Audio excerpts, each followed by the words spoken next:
السلام عليكم ورحمة الله وبركاته، ومرحبا بكم في فيديو جديد. كما هو موضح في الصورة، الكشف عن التصميم الرسمي لملعب طنجة الكبير.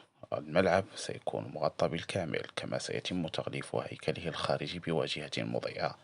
ومن المنتظر أن تنتهي الأشغال في مارس سنة 2025، أي قبل متم الموسم الكروي المقبل، ما يفيد أن فريق اتحاد طنجة سيقضي معظم الموسم الكروي المقبل خارج ملعبه الرئيسي.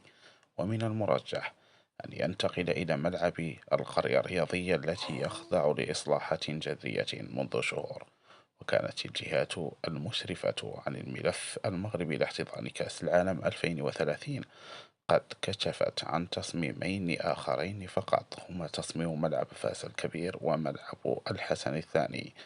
فيما هو موضح في الصورة، هذا هو التصميم الذي كشفت عنه وسائل الإعلام المحلية ونشرته الشبكة الوطنية للإذاعة والتلفزة المغربية.